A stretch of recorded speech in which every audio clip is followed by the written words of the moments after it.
తెలుగు సినిమాలో గ్రాఫిక్స్ వినియోగం పెరుగుతున్నా నిజంగా అవి కథతో సింక్ అవుతున్నాయా? హరిహర వీరమల్లు లాంటి సినిమాలు భారీ బడ్జెట్ ఉన్నా ఎందుకు తడబడ్డాయి? గౌతమీపుత్ర శాతకర్ణిలో యుద్ధ సన్నివేశాలు లార్జ్ స్కేల్లో పిక్చరైజేషన్ చేసి గ్రాఫిక్స్ వాడినా ఎందుకు న్యాచురల్ ఫీల్ మిస్ అయింది? ఆచార్య నుంచి దేవర వరకు గ్రాఫిక్స్తో విజువల్స్ తీర్చిదిద్దిన బాక్సాఫీస్ వద్ద ఎందుకు అంచనాలను అందుకోలేకపోయాయి? తెలుగు సినిమాల్లో గ్రాఫిక్స్ వినియోగం 90వ దశకంలో అమ్మోర్తో మొదలైన తర్వాత ఓం 3Dతో 3D VFX కి శ్రీకారం చుట్టినా ఇప్పటికీ కొంతమంది దర్శకులకు గ్రాఫిక్స్ క్రాఫ్ట్ ని ఎలా వాడుకోవాలో, కథతో ఎలా సింక్ చేయాలో అర్థం కావడం లేదు. లో బడ్జెట్ డైరెక్టర్స్ కే కాదు, హై బడ్జెట్ తో వచ్చిన సినిమా డైరెక్టర్స్ పరిస్థితి అలాగే ఉంది. రీసెంట్ గా రిలీజ్ అయిన హరిహర వీరమల్లు కూడా VFX కారణంగా పెద్ద దెబ్బతిన్న ఉదాహరణగా నిలిచింది. వీరమల్లు క్యారెక్టర్ పరంగా, యాక్టింగ్ పరంగా బాగానే ఉంది అనిపించుకున్నా VFX గ్రాఫిక్స్ ఎఫెక్ట్ సినిమా ఫలితాన్ని తారుమారు చేసింది. పీరియాడిక్ యాక్షన్ సినిమాకు VFX కీలకం, కానీ డైరెక్టర్ అవగాహన లోపమో, షూటింగ్ డిలే, టెక్నికల్ ల్యాగ్స్ కారణమో తెలీదు. కానీ హాలీవుడ్ లెవెల్ టార్గెట్ చేసి 250 కోట్ల బడ్జెట్ పెట్టినా చీప్ స్థాయి గ్రాఫికల్ అవుట్పుట్ తెర మీద కనిపించింది. గౌతమిపుత్ర శాతకర్ణి బాలకృష్ణ 100వ సినిమా కావడంతో అంచనాలు ఆకాశాన్నంటాయి. పీరియాడిక్ వార్ డ్రామాగా రూపొందిన ఈ సినిమాలో యుద్ధ సన్నివేశాలు, సెట్ డిజైన్స్ లో గ్రాఫిక్స్ వాడకం పెద్ద స్కేల్లో ప్రయత్నించినా కొన్ని చోట్ల అవి న్యాచురల్ గా లేవు, ఆర్టిఫిషియల్ గా కనిపించాయి. అయినప్పటికీ కథనం బలం, నటన ప్రాధాన్యం వల్ల సినిమా ఎక్స్పెక్ట్ చేసినంత రేంజ్ లో కాకపోయినా కొంతమేరకు సక్సెస్ సాధించింది. కొరటాల శివ డైరెక్షన్ లో వచ్చిన ఆచార్య భారీ అంచనాలు పెట్టుకున్న బలహీనమైన గ్రాఫిక్స్, అసహజమైన CG వర్క్ కారణంగా పెద్దగా నిలబడలేకపోయింది. అదే దర్శకుడి నుంచి లేటెస్ట్ గా వచ్చిన దేవర మాత్రం బాక్సాఫీస్ వద్ద బ్రేక్ ఈవెన్ సాధించింది. కానీ సినిమా మీదున్న ఆకాశమంత అంచనాలకు మాత్రం పూర్తిగా న్యాయం చేయలేకపోయింది. విజువల్స్, VFX కొంత బాగున్నా మొత్తం కథనానికి కావలసిన లెవెల్ ని అందుకోలేదనే అభిప్రాయాలు వచ్చాయి. పాన్ ఇండియా సినిమాలంటే భారీ బడ్జెట్, టాప్ టెక్నీషియన్స్ తో పాటు విజువల్ ట్రీట్ అందించాలి. కానీ కథకు సరిపడా క్వాలిటీ గ్రాఫిక్స్ లేకపోతే ఆ సినిమాలు అంచనాలు అందుకుంటాయా? కన్నప్ప లాంటి సినిమా భారీ budget, pan India star cast ఉన్నా ఎందుకు తడబడింది? Robo 2 high end graphics technology use చేసిన ఆడియన్స్కి ఎందుకు కనెక్ట్ కాలేకపోయింది? ఆదిపురుష్, బ్రహ్మాస్త్రం లాంటి సినిమాలకు హాలీవుడ్ స్థాయి మేకింగ్ జరిగినా ఎందుకు బోల్తా పడ్డాయి? హై ఎక్స్పెక్టేషన్స్ తో ప్రేక్షకుల ముందుకొచ్చిన కన్నప్ప భారీ బడ్జెట్, టాప్ టెక్నీషియన్లతో రూపొందిన ఇందులోని గ్రాఫిక్స్ మాత్రం ఆ అంచనాలకు సరితూగలేకపోయాయి. ప్రత్యేకంగా యాక్షన్ సీక్వెన్స్లు, సెట్ ఎక్స్టెన్షన్స్ లో CG వర్క్ కాస్త ఆర్టిఫిషియల్ గా కనిపించిందనే విమర్శలొచ్చాయి. దాదాపు 200 కోట్ల బడ్జెట్ కి ఇంచుమించు 45 కోట్ల వసూళ్లు రాబట్టగలిగింది. అయినప్పటికీ స్కేల్ పరంగా కొత్త ప్రయోగం చేసిన సినిమా అని మాత్రం చెప్పాలి. రోబో 2 టెక్నాలజీ ఫ్రీ కోసం స్పెషల్ ట్రీట్ గా రూపొందించబడిన cinema. Graphics, VFX, 3D animation పరంగా భారీ లెవెల్ ప్రయత్నం చేసినప్పటికీ కొన్ని సీన్స్ లో అవి సబ్లిమినల్ గా కనిపించడంతో పూర్తి విజువల్ ఇంపాక్ట్ దెబ్బతింది. గ్రాఫిక్స్, VFX సరిగ్గా లేకపోవడంతో టెక్నాలజీ పరంగా రోబో స్థాయిని చేరుకోలేకపోయింది. అయినప్పటికీ పిల్లల్ని, ఫ్యాన్స్ ని ఎంటర్టైన్ చేసి సక్సెస్ అయింది. ఆదిపురుష్ హాలీవుడ్ VFX లెవెల్ గురించి చర్చ మొదలుపెట్టిన సినిమా ఇదే. హై ఎక్స్పెక్టేషన్స్ తో స్టార్ట్ అయి ఫైనల్ అవుట్పుట్ మాత్రం మీమ్స్ కి ఫుడ్ అయింది. రామాయణం లాంటి గ్రాండ్ ఎపిక్ కి కార్టూనిష్ టచ్ ఎందుకు వచ్చిందన్న ప్రశ్న ఇంకా ట్రెండ్ అవుతూనే ఉంది. ఒక్క సీన్ లో కూడా ఎఫెక్ట్ కన్విన్సింగ్ కాకపోతే గ్రాఫిక్స్ హాలీవుడ్ స్టైల్ కాదు, బాలీవుడ్ జోక్ అవుతుందన్న లెసన్ ఇచ్చింది ఆదిపురుష్. బ్రహ్మాస్త్ర బాలీవుడ్ లో గ్రాఫిక్స్ రేంజ్ ని హాలీవుడ్ స్థాయికి తీసుకువెళ్లాలన్న అంబిషియస్ ప్రయత్నం. Visual grandeur, colour palette, music అన్నీ కలిసి ఒక అద్భుత అనుభూతినిచ్చాయి. కానీ లోపం ఏంటంటే కంటెంట్ బలహీనంగా ఉంటే కేవలం గ్రాఫిక్స్ తోనే సినిమా నిలబడదని నిరూపించింది. చివరికి VFX హిట్ కు హామీ ఇవ్వదు.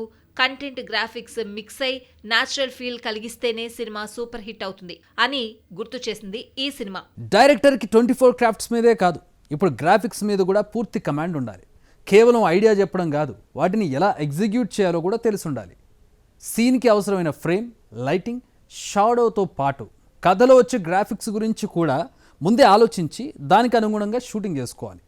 అప్పుడే కథకు సరిపడే గ్రాఫిక్స్ రెడీ అయ్యి సినిమా విజువల్ ఫీస్ట్ అవుతుంది. మిరాయ్ కేవలం 60 కోట్ల బడ్జెట్ లోనే చేసిన గ్రాఫిక్స్ క్వాలిటీ విషయంలో పెద్ద సినిమాలకు ఏమాత్రం తక్కువ కాలేదు. Action blocks, fantasy sequences, CG work audience కి విజువల్ ఫీస్ట్ గా మారాయి. కథలో సహజంగా ఒదిగిపోయిన గ్రాఫిక్స్ కారణంగా గ్రాఫిక్ క్రాఫ్ట్ కూడా ఈ సినిమాలో ఓ హీరో అని ప్రేక్షకులు అంటున్నారు. అందుకే కేవలం 4 రోజుల్లోనే 100 కోట్ల వసూలు మార్క్ ను దాటగలిగింది మిరాయ్. మహావతార్ నరసింహ స్టార్ ఆర్టిస్టులు లేకపోయినా కేవలం 15 కోట్ల బడ్జెట్తో చేసిన విజువల్స్ మాత్రం మంత్రముగ్ధుల్ని చేశాయి. Director dedication, VFX team creativity, divine Avatar look, పౌరాణిక యుద్ధాలు, మిస్టిక్ ఫ్రేమ్స్ అన్నీ థియేటర్లో మ్యాజిక్ క్రియేట్ చేశాయి. ఈ సినిమా ప్రూవ్ చేసింది స్టోరీ ప్లస్ విఎఫ్ఎక్స్ నేటి హిట్ ఫార్ములా అని. హీరోలే హిట్స్ కు హామీ కాదు, క్రాఫ్ట్ ప్లస్ విజువల్స్ కలిస్తేనే next level. Bimbisara time travel concept తో వచ్చిన ఈ సినిమా విజువల్ ప్రెజెంటేషన్స్ లోనే ఆకట్టుకుంది. బడ్జెట్ పరిమితులు ఉన్నా విఎఫ్ఎక్స్ ప్లానింగ్ స్మార్ట్ గా చేయడం టీమ్ కి ప్లస్ అయింది.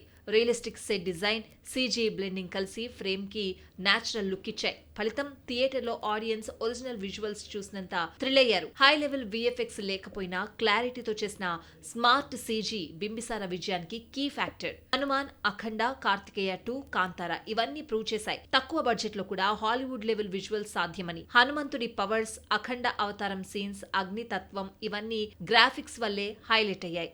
కార్తికేయ 2లో కృష్ణుడి సీక్రెట్స్, అండర్ వాటర్ సీక్వెన్స్ సీజీతో మ్యాజికల్ గా కనిపించాయి. కాంతారలో భూతకోల సీక్వెన్స్ లో కనిపించే డివైన్ ఆరా, ఆ ఎమోషనల్ పవర్ ఇవన్నీ విఎఫ్ఎక్స్ ని రియల్ లుక్ తో మేళవించిన మాస్టర్ పీస్ ఎగ్జాంపుల్స్. గ్రాఫిక్స్ కేవలం అడిషనల్ టెక్నికల్ క్రాఫ్ట్ కాదు.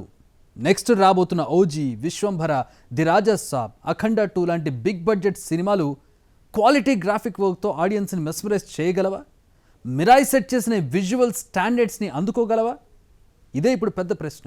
పవన్ కళ్యాణ్ కెరియర్ లో ఓజీ అంటే కేవలం యాక్షన్ ఎంటర్టైనర్ మాత్రమే కాదు, విజువల్ ట్రీట్ గాను మేకర్స్ ప్రామిస్ చేస్తున్నారు. ముంబై గ్యాంగ్స్టర్ వరల్డ్ ని రియలిస్టిక్ గా చూపించడానికి హై లెవెల్ సీజీ వర్క్ చేస్తున్నారు. చేస్ scenes, guns fights, bomb explosions ఇవన్నీ లైవ్ యాక్షన్ తో కలిపి గ్రాఫిక్స్ సహకారం తీసుకుని మరింత గ్రాండియర్ గా డిజైన్ చేస్తున్నారు. పవన్ కళ్యాణ్ మాస్ ఇమేజ్ కి తగ్గట్టుగా స్కేల్, టెక్నాలజీ, ఎమోషనల్ మిక్స్ తో ఓజీ ఓ విజువల్ ఎంగేజ్మెంట్ గా రాబోతోందనే బజ్ ఉంది. మెగాస్టార్ చిరంజీవి కెరియర్ లోనే అతిపెద్ద విజువల్ స్పెక్టాకిల్ గా విశ్వంభర రూపొందుతోంది. ఫ్యాంటసీ అడ్వెంచర్ జానర్ లో వస్తున్న ఈ సినిమా కోసం భారీగా గ్రాఫిక్స్ వర్క్ చేస్తున్నారు. Mythical world, action blocks, god elements CG సీజీ మీద ఆధారపడి ఉన్నాయి. Hollywood level technology, top VFX స్టూడియోలు కలిసి చేస్తున్న ప్రాజెక్ట్ కావడంతో చిరంజీవి స్క్రీన్ ప్రెజెన్స్ ని మరింత గ్రాండియర్ గా చూపించబోతోందనే అంచనాలున్నాయి. ప్రభాస్ హీరోగా మారుతి డైరెక్షన్ లో వస్తున్న ది రాజాసాబ్పై భారీ అంచనాలున్నాయి. హారర్ కామెడీ జానర్లో తెరకెక్కుతున్న ఈ సినిమా విజువల్స్, విఎఫ్ఎక్స్ పై కూడా మంచి ఫోకస్ పెట్టారు. ప్రత్యేకంగా హంటెడ్ ప్యాలెస్ సెట్లు, సూపర్ న్యాచురల్ ఎలిమెంట్స్ అన్ని గ్రాఫిక్స్ తోనే క్రియేట్ చేస్తున్నారు. ప్రభాస్ మాస్ స్క్రీన్ ప్రెజెన్స్ తో పాటు టెక్నికల్ వర్కౌట్ కూడా బలంగా ఉంటే ది రాజాసాబ్ మరో విజువల్ ట్రీట్ గా నిలుస్తుంది. నందమూరి బాలకృష్ణ, బోయపాటి శ్రీను కాంబో అంటేనే మాస్ ఆడియన్స్ లో హైప్ ఆకాశాన్ని తాకింది.